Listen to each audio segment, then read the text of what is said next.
दोस्तों, मेरा नाम है विजयराज चौहान और मैं आपसे रूबरू हूँ भारत-पाकिस्तान की सीमा पर बसे एक छोटे से खूबसूरत शहर गंगानगर, राजस्थान से। अपने इस चैनल पर मैं आप सबका स्वागत करता हूँ। यहाँ पर आप मेरे लिखे नाटक, उपन्यास और कहानियाँ मेरी आवाज़ में सुन सकते हैं। दोस्तों, चलिए शुरू करते हैं आज के उपन्यास को।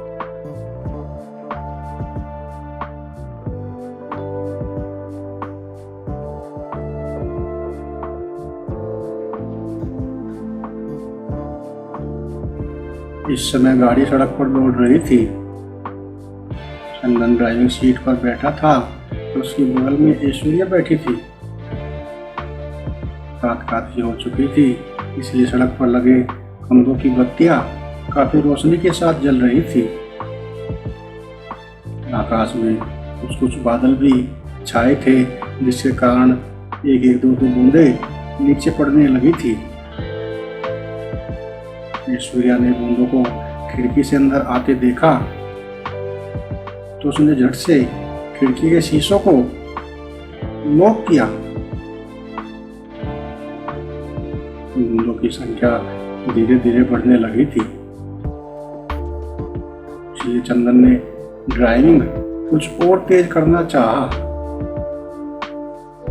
लेकिन ज्यों ही चंदन ने गाड़ी की रफ्तार तेज की तो गाड़ी के इंजन में कुछ खराबी सी आ गई,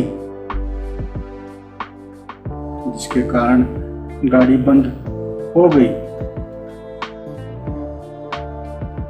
लारा का बंगला अब कुछ ही दूर रह गया था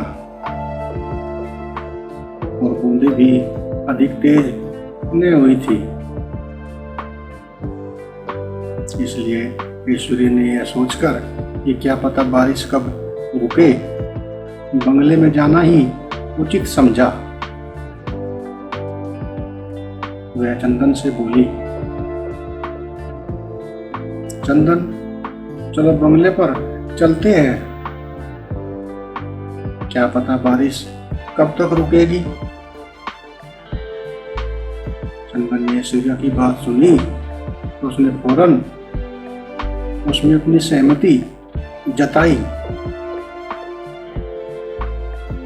वह खिड़की खोलकर बाहर निकला और दौड़कर ऐश्वर्या को सहारा देने के लिए उसके पास आया। ऐश्वर्या ने भी दर्द को और अधिक जताते हुए चंदन का घनिष्ठता से चिपक कर सहारा लिया और लंगड़ाते हुए धीमे धीमे ऐसे चली मानो पैर में मोच न आई हो, कोई गोली लगी हो।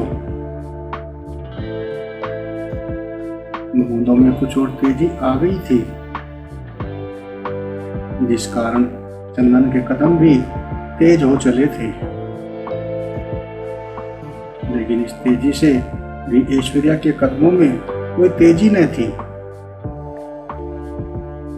ऐसा लग रहा था मानो वह बारिश में भीग जाना चाहती हो। आखिर लगभग 8-10 मिनट के सफर के बाद चंदन और ऐश्वर्या दोनों बंगले पर पहुंचे। लेकिन इस समय वे दोनों पूर्ण रूप से भीग चुके थे। दोनों के कपड़े भी पूर्ण रूप से भीग चुके थे, इसलिए ऐश्वर्या कपड़े बदलने के लिए जाते ही बाथरूम में घुस गई।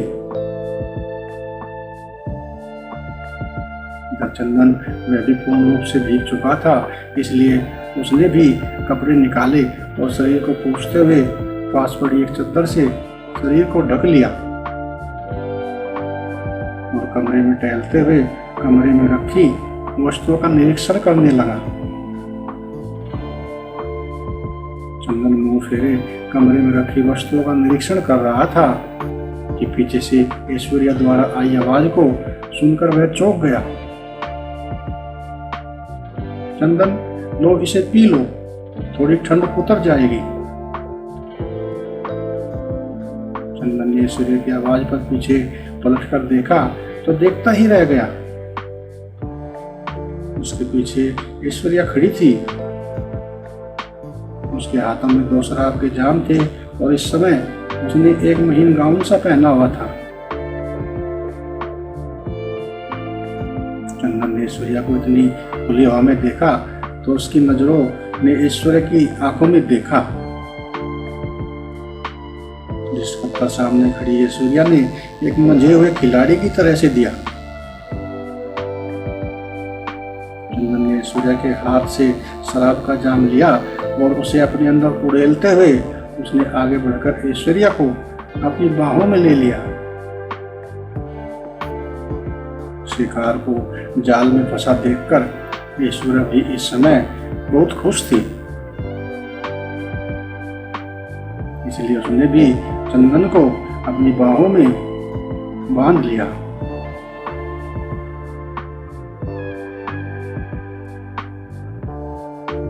अपनी इन्हीं लाइनों के साथ ही आज के प्रोग्राम को यहीं पे विराम देते हैं।